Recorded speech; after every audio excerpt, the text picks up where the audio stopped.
Ladies and gentlemen, Mr. Bert Newton. Over the years, Australia has produced countless numbers of people who've excelled in their own particular field, and many were from humble beginnings. Names like Peter Allen, Yvonne Goolagong, Graham Kennedy, Elle Macpherson, Olivia Newton-John, Barry Humphries. All of these Australians worked hard and strived to put their names and achievements on the competitive world stage. And so did the man to whom this recording is paying tribute. William Henry Collins was born on September 23, 1928, in the small town of Trafalgar in Gippsland, Victoria. His father was a small-time bookmaker at racetracks throughout the local district, so the sport of kings was in Bill's blood right from the beginning.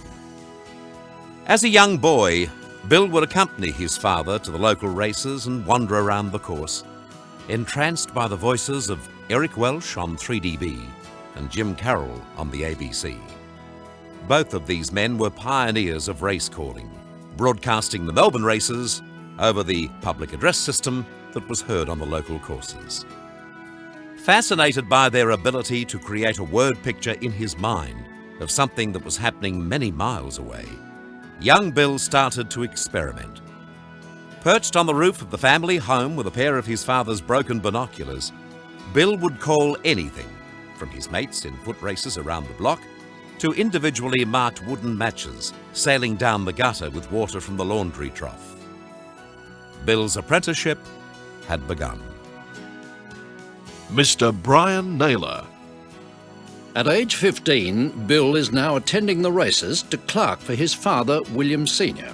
The runners were in the mounting paddock for the first race at the Lindenau meeting, when the president of the club noticed the race broadcaster had not arrived. One of the committee members fumbled his way through the first couple of races when William Sr. approached the president and proudly volunteered his son, Bill Collins, to call the remainder of the card. There was no broadcast box at Lindenau, so as the runners for race 3 entered the mounting paddock, Bill was hoisted up onto the bar, resting his father's binoculars on the old standard electric microphone. Bill, as nervous as could be, began madly learning the colours and names of the 4 horses he was about to call over the course PA. Little did the crowd, the club president, William Sr., and least of all Bill know that day they had just witnessed the beginning of one of the world's greatest careers in sports broadcasting. As a result of his impressive debut, Bill was offered the course commentator's position not only at Lindenau, but many other tracks in Gippsland as well. Not only did he do the course broadcast, but radio station 3TR also took Bill's calls on relay throughout Gippsland. Bruce McAvaney. Bill had now left school and undertaken an apprenticeship as an electrical engineer with the SEC. It didn't take long though for Bill to realise electrical engineering was not his calling.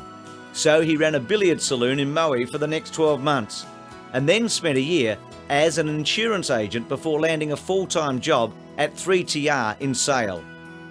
Bill was hired by the station's general manager as a sort of all-round handyman.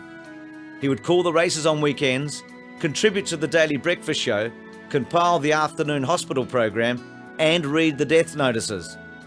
While calling a trotting meeting at Warragul, one of the stewards, Mr. Bill Bellick, asked Bill if he'd like to travel to Melbourne each week and do the course broadcast at the Melbourne Showgrounds on Saturday nights.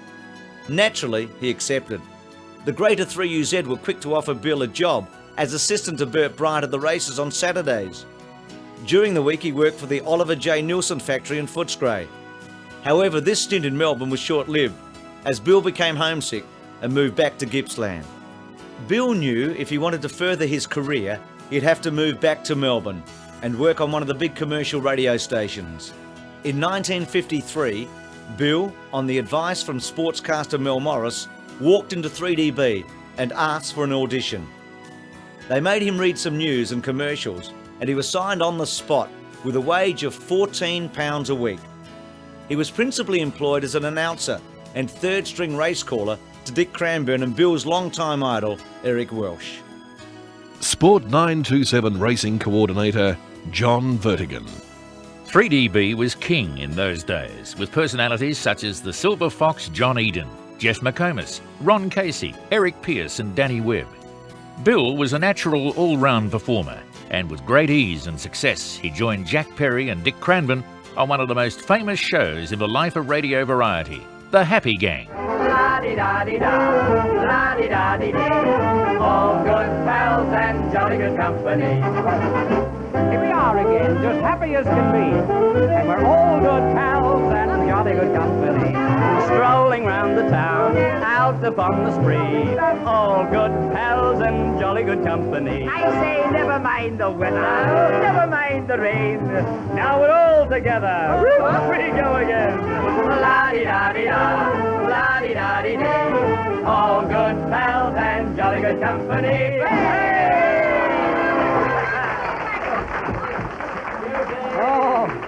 A very big welcome back to Bill Collins. Thank you very much, Jack. It's very nice to be back in the program. One thing I must say, it's lovely, it's really beautiful to get back from Sydney to Melbourne and get a bit of sunshine. Oh, there you are. Oh, remember this program's going to Sydney. Oh, is it? Yeah, so we'll reverse that crack. Well, we want to find out where everybody is from, whether they're from Melbourne, Sydney, or where they're from. Anyone here from Melbourne? Former radio announcer Don Kinsey. 1954. Queen Elizabeth II was the first reigning monarch to visit Australia with Prince Philip. Prime Minister Menzies approved a £25 million contract for the Utah Company to develop the Snowy River scheme, and Footscray won their first VFL Grand Final, defeating Melbourne. Midway through 54, Eric Welsh decided to retire to the Kirkpatrick's Hotel in Mornington as the publican. Dick Cranbourne was suddenly and unexpectedly forced to retire due to poor health. All of a sudden, as the Spring Carnival of 1954 drew near, Bill Collins was catapulted to 3DB's chief racecaller at just 25 years of age. Rising Fast was definitely the star of the spring in 1954, having won the WS Cox Plate and the Caulfield Cup. He was sent out a short-priced favourite in the Melbourne Cup a week later. Perched high above the massive crowd at Flemington on Cup Day 1954 was a young, nervous Bill Collins. Bill was about to realise a childhood dream and call his very first Melbourne Cup to Australia and the rest of the world. Rising Fast has hit the front from Gay Helios at the furlong post. Helion coming from the clouds on the outside. Rising Fast is too far in front, however, and in the run of the post, Rising Fast going to win the Melbourne Cup by 2 lengths from Helion. This is Craig Ferguson. Despite the fact Bill was one of the most recognised faces on television, his radio commitments at 3DB were still demanding. As well as calling the races and trots every week, he was also the host of Lunchtime Fun Time. This program catered for the common person to get up in front of his or her peers at work and perform anything they thought was entertaining.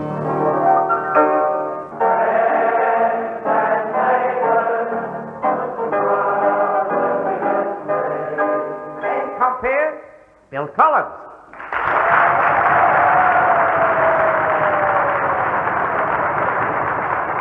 Well, thank you very much, and good afternoon, ladies and gentlemen. It's back with Lunchtime Fun Time once again, our usual Friday date at 1 o'clock from 3DBLK. Today we're back with some old friends once again, one of our very happy shows that we're always pleased to get back to. It's the Preston Tramway Workshops, and, well, we've got so many artists on the program today, I don't know how we're ever going to get through them, but we're going to try, and we're going to introduce the first of them to you now. It's Mick Muldoon. Moonshiner for many a year, I spend all my money on whiskey and beer. I'll go to some hollow and set up my still. I'll make you a gallon for a $2 bill. What's your hobby? Soccer. Soccer. Why soccer? Because it's you played soccer yourself, I suppose, in Scotland? Oh, yes. Mm-hmm. Have you seen Australian rules? Unfortunately, yes. Unfortunately, you want to go and have a look at a good team like South Melbourne and you'll soon be twisted around to Australian rules. Well, funnily enough, I'm a member of South Melbourne. Are you? Oh, good. What team do you follow in the soccer? George Cross. Had any nice brawls lately? Oh, not since last week. Oh, good. time has caught up with us once again. We've got enough artists here to put on another show, but like General MacArthur, we will return. Thank you for being with us today at Lunchtime Fun Time, and join us next week. Until then, don't forget those friends and neighbours.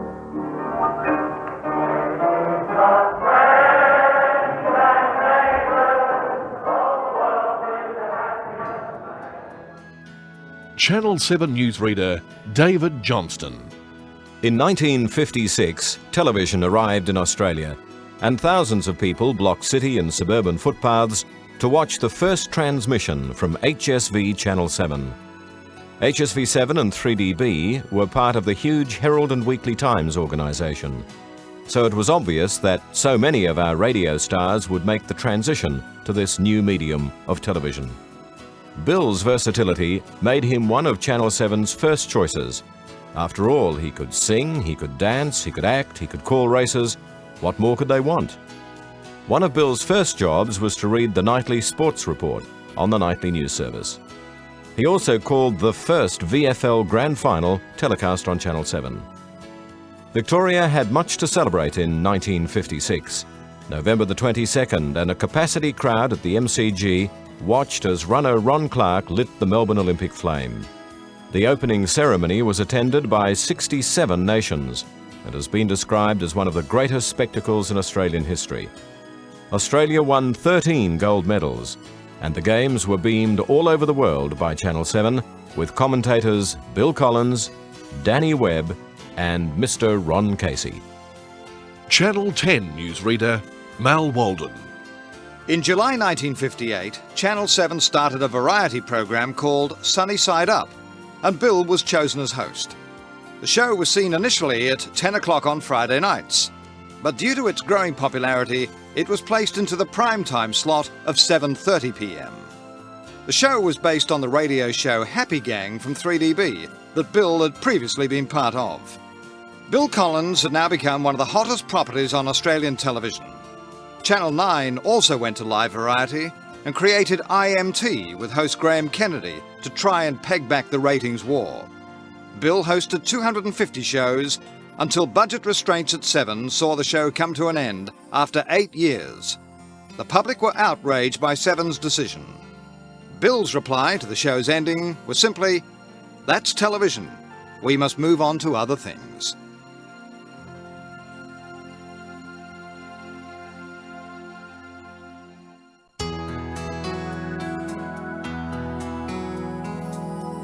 The 1965 Melbourne Cup is significant in the great race's history, as it was the year that James Bartholomew Cummings trained his first Cup winner. Light Fingers, the tiny mare with the big heart, was too brave for her stablemate Zaima in a stirring finish. Roy Higgins was at his best to guide Light Fingers to victory, and also to claim his first win in the race that stops a nation. A furlong and a half to go, and Zima's hit the front. Light Fingers under the whip, trying to run him down from Yangtze, Midlander, and then Tobin Bronze and Prince Grant. It's Zima in front. Light Fingers throwing out a desperate challenge. Zima about a neck in front. Light Fingers pegging him back. Light Fingers goes to Zima. They hit the line, locked together. Dead heat. A dead heat in the Melbourne Cup. Zima and Light Fingers. Behind them was Midlander. Former ABC, now Sky Channel racecaller Greg Miles. Gun Sin, the Gundawindi Grey, had captured the hearts of racegoers Australia-wide throughout the 1972 racing year. A string of big race wins saw the charismatic stallion favourite for the 1972 WS Cox Plate. With Roy Higgins in the saddle, the 5-year-old asserted his superiority over the best weight-for-age horses in the land and scored an easy win, which undoubtedly was the pinnacle of his magnificent career. Up by the 500, Torto in front, but the 3-year-old Longfellow at his girth, and here's Gun Sin 3 deep. About to tackle them, and Longfellow and Gunsind have swept to the lead near the turn. They're followed by All Shot out very wide, running on from Altai Khan, Torto, Monyafique, Abdul, Gay Icarus. It's Longfellow and Gunsind on the turn together from Monyafique and All Shot. Longfellow's gone. It's Gunsind in front with All Shot coming at him from Monyafique. Gunsind's under the whip, but he's holding All Shot. All Shot trying hard, but the great grey Gunsind in front. He's too good. What a champion. The crowd roars and Gunsind wins a length to All Shot. Monyafique third. The 1986 Cox Plate was undoubtedly the catalyst that lifted the race to its present status. It had a build-up like no other. 2 champion Kiwi gallopers, clashing for the first time in the Weight for Age Championship of Australia. It was a classic match race, and the racing public waited with eager anticipation for Bone Crusher and our Waverley Star to meet head-to-head. Bone Crusher, who Australian racegoers had taken to their hearts after his breathtaking wins in the Tancred, AJC Derby, Underwood and Caulfield Stakes, was to start favourite. Our Waverley Star was the unknown Kiwi to these shores. However, his reputation had ensured that this was no one-horse race. Prepared by Dave O'Sullivan and owned by flamboyant Queensland politician Russ Hinds, the 4-year-old was considered the only danger to the champion Bone Crusher. Pre-race, it was considered to be the best match race we'd seen in years. Post-race, it was given the title of the race of the century. The ingredients were simple: a great race, 2 brilliant horses, and 1 exceptional race caller. Race that will stand out in my memory, the Cox Plate that was won by Bone Crusher beating our Waverley Star. We'd billed that as a real war, and it turned out to be everything that we'd suggested it would be, but the jockeys all went too early, and I went too early with them, and we all nearly died of exhaustion in the last little bit of that race. What a day it was, but at the end of the day, it was Bone Crusher and Bill Collins that raced into immortality. This is it, they're racing. Imprimatur away very quickly over near the rails with Society Bay. Drought has begun well also. Now let's have a look where Bone Crusher is back behind them at the rear as they settle down trying to get near the fence, and our Waverley Stars caught deep. Roman Artist and Dandy Andy took them out of the straight, 1.5 lengths. Imprimatur and Society Bay deep. They were followed then by, in the centre of that bunch, March Akita drawn the rails. 2 lengths further back, the Filbert and Drought, 1 length to Waverley, our Waverley Star, who's still wide. 2.5 lengths then a Bone Crusher, followed by Dinky Flyer, Aberidi, and last of all, Tristram. At the 1400, Roman Artist, 1.5 lengths in front now from Dandy Andy and Society Bay the outside. 1 length to March Akita and 1.5 lengths drawn, tucked in on the fence from Imprimatur. Our Waverley Star still 3 deep in the race, and on the rails the Filbert and Drought the centre. 2 lengths to Aberidi, Bone Crusher on its inside, 2 to Dinky Flyer and 1 length to Tristram. They've got 1100 to go. Roman Artist cutting out a fair pace, out 1.5 lengths. Society Bay clear second now. On the rails, Dandy Andy and 1/2 length to March Akita, 2 lengths to Drawn, having a good run from Imprimatur. Our Waverley Star will want to be far up. Here's Bone Crusher. He's pulled him to the outside, shooting around them, and our Waverley Star's going with it. Aberidi at the head of the others with Drought, Dinky Flyer, the Filbert and Tristram. Here come the New Zealanders, our Waverley Star and Bone Crusher. They've raced to the lead, 600 out. Have they gone too early? 2 lengths to Drought, running up the third from Society Bay. They were followed then by Drawn under the whip at the head of the others, Dinky Flyer. But our Waverley Star, he got 1/2 length to Bone Crusher. He's gone for the whip on Bone Crusher. 3 lengths to Drought, followed then by Dinky Flyer and Drawn. But the 2 great New Zealanders have come away on the turn. Our Waverley Star, 1/2 length Bone Crusher. The big red won't give in. Drought running on. Bone Crusher responds to the whip. The roars of the crowd. He races up to our Waverley Star. 100 out. Bone Crusher, our Waverley Star. Stride for stride. Nothing in it. Our Waverley Star, the rails. Bone Crusher, the outside. And Bone Crusher races into equine immortality. $1.5 million as he photo finishes our Waverley Star. Third is the Filbert, followed by Drought. Next is Dandy Andy, followed behind them by Dinky Flyer. Then Tristram, March Akita, Aberidi, Drawn, Society Bay, Imprimatur and Roman Artist. Melbourne racegoers have been treated to 2 great match races in the past couple of seasons, namely Bone Crusher versus our Waverley Star, and then Bone Crusher versus At Tallack. The 1988 Australian Cup had a similar theme. Again, Bone Crusher was a major player, but this time he was faced by a dashing Queenslander named Vo Rogue. Vo Rogue had been in stunning form in the autumn of '88. Breathtaking wins in the William Reid Stakes, Orr Stakes and the Blamey, and the St George and the Futurity had propelled the 4-year-old into superstar status. It was the stuff of fairy tales watching Vo Rogue, little-known jockey Cyril Small and knockabout trainer Vic Rail plunder all of the riches that the Victorian Autumn Carnival had to offer. On Australian Cup Day, the massive crowd was divided between the 2 great horses. Racegoers proudly wore badges supporting their equine idols. Bone Crusher, the Big Red, or Go Vo Go, and none of the other 12 runners rated a mention. The stage was set, the script had been written, but no one dreamed of a country-trained long shot, Dandy Andy, spoiling the party. It was an unbelievable race, the likes of which Flemington may not see again.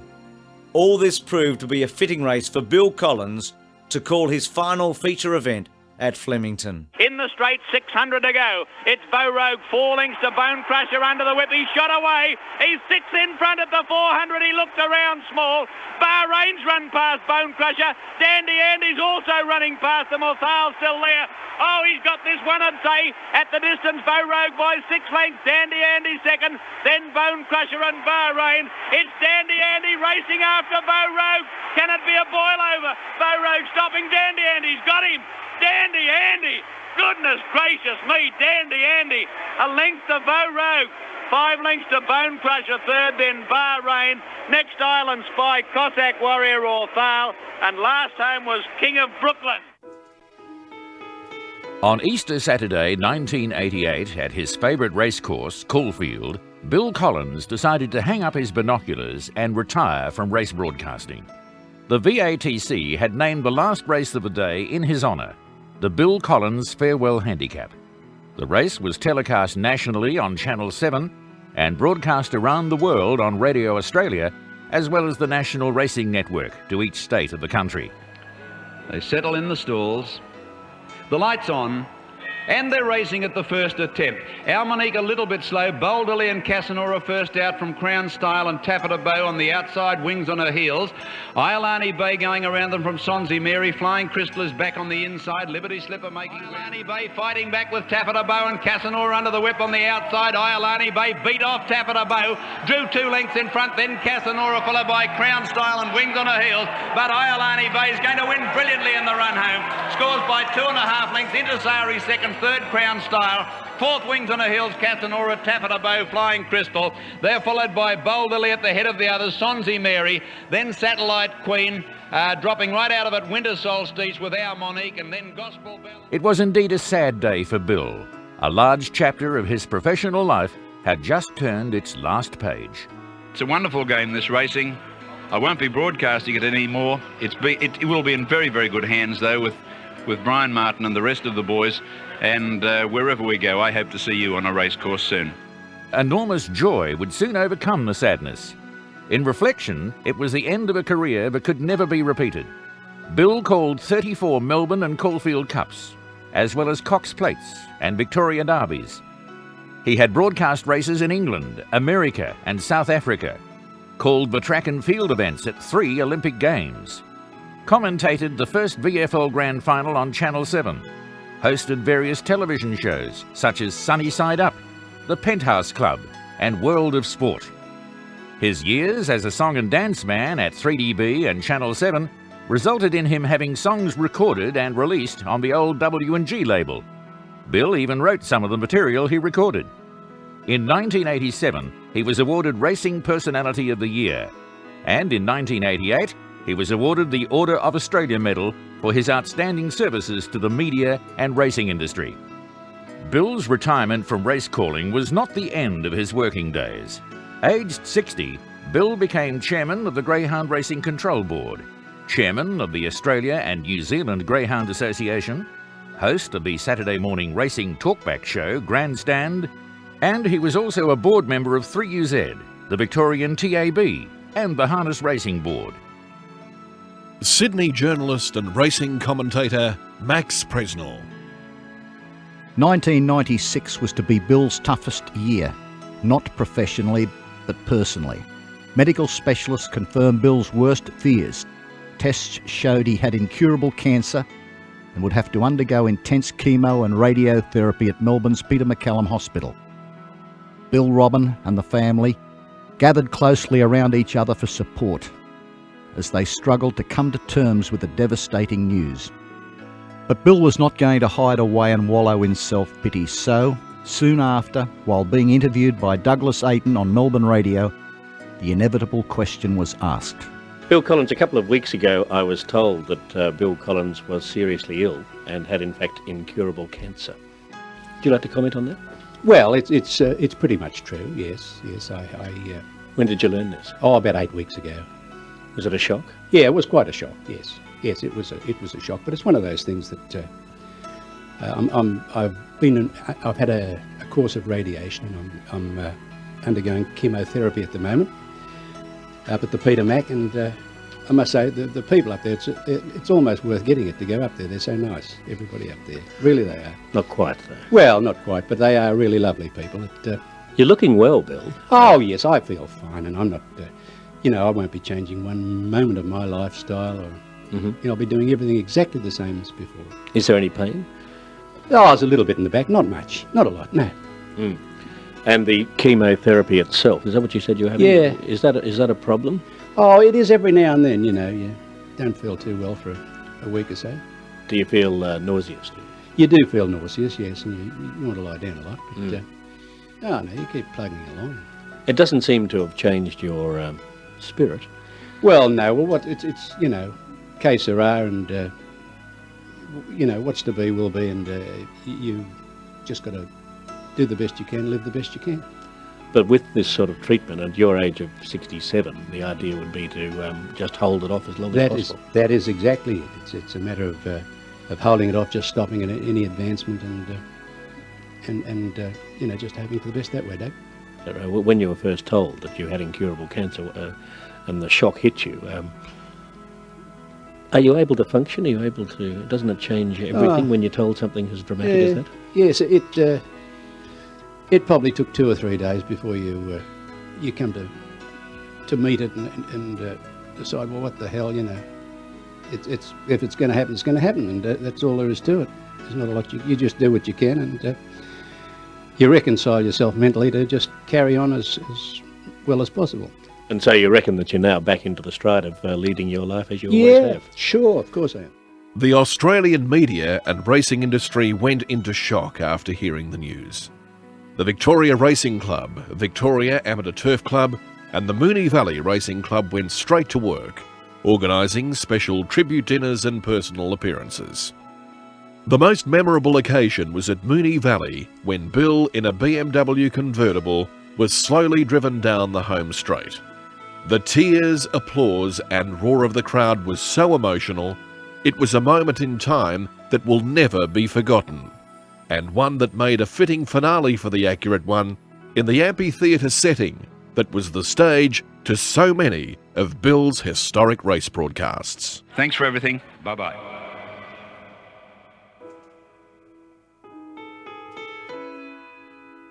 On the 14th of June 1997, radio and television stations around Australia led with the news that the Accurate One, Bill Collins, had peacefully passed away in Melbourne, with his wife Robin and family by his side. Tributes poured in from all over the world for a kind, gentle man who was liked and respected by all. A 1-hour television special was telecast live from Caulfield Racecourse, with stories and tributes from friends, colleagues, politicians, celebrities, and Bill's son John. Mr. Lou Richards. Well, Bill was not only Australia's greatest race caller, there's no doubt about that. He was also Mr. Versatile when it came to radio and television. I've known Bill over 30 years at DB, firstly with Sports Forum, and then when we got to World of Sport, which was a highly intellectual show, as you all know, and I had to give the presents away to the guests on the program, I used to try and come in with a one-liner. And sometimes I couldn't get a one-liner, and I'd always go to Bill and he'd always have one for me. Anyway, we had this Japanese bloke on the show this day being interviewed. And I said to Bill, can you give me a one-liner for this fellow? And he said, yeah, say something in Japanese. Because I was very fluent with Japanese in those days. So he gave me something to say in Japanese, and the next thing I know, the bloke looked at me and I thought he was going to hit me right across the head with his samurai sword, because Bill thought that was funny. And Bill, as you all know, loved his cards and the South Melbourne football team. Bill was a great bloke and did everything that made you happy, and he was a great friend for me, and I loved the man. And of course, we had lots of fun, and I bet now Bill is up there in heaven and he's organising a game of solo, and he's playing Matthew, Mark, Luke and John and whipping the pants off them. I just say this to you, Bill, God bless you, we all loved you. Racing journalist and historian Les Carline. I first met Bill more than 30 years ago, and I didn't have as much to do with him as some here today, but I think I knew him well enough to know he'd be a touch confused by this quite astonishing and wonderful scene here today at what, after all, was his favourite racecourse. But I guess what we're trying to do here today is remember the things that truly matter. And one of these is that Bill is special to us because, above all, he was good at his craft. So good as to be peerless. So good as to transcend racing itself. So good he took racing to all the people. Maybe they didn't know the difference between a false favourite and a running double, but they knew who Bill Collins was, and they knew he was good to listen to. I remind you of just one race, Bone Crusher and Waverley Star in the Cox Plate. Race callers have no scripts, no auto cues, no leisurely deadlines. Just a split second to find 5 or 6 words that are just right. And you can't listen to that call of Bill's without feeling a chill. You can't but wonder how someone could reel off so effortlessly what amounted to instant literature. Think of the clarity of his voice that day.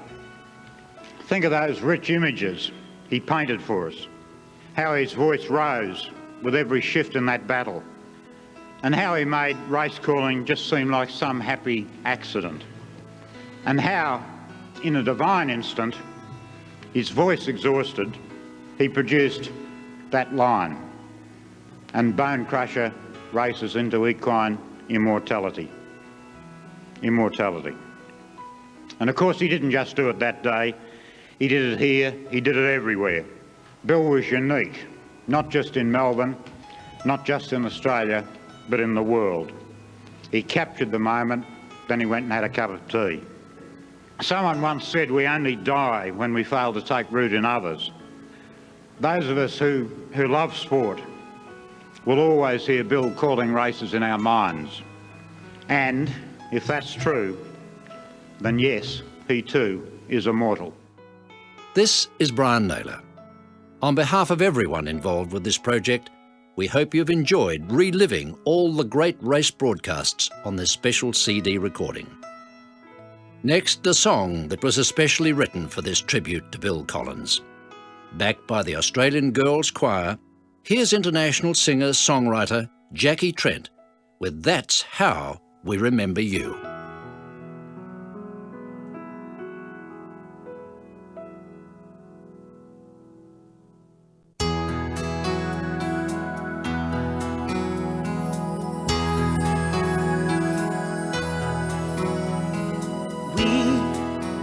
Make our start and try not to fall, and step by step we find our way,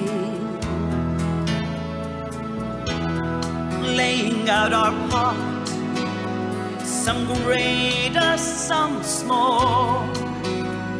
We have a role that we must play. We are heroes too great and small. There's a hero in us all. We finally passed the test, and that's what we have to do. And there are those that we can't forget in our hearts and live there yet. They were the very best. That's how we remember you.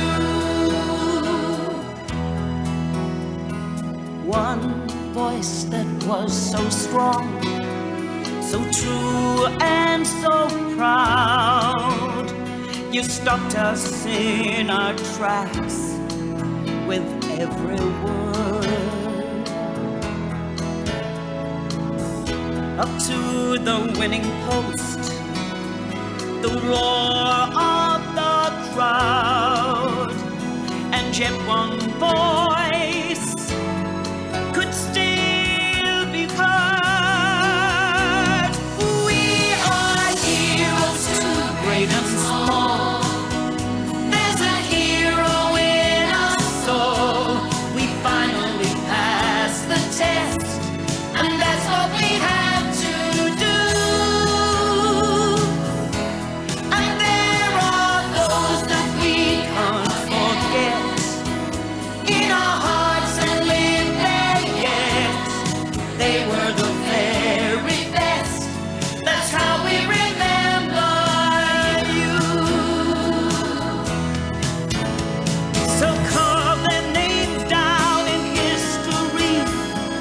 challenge to succeed.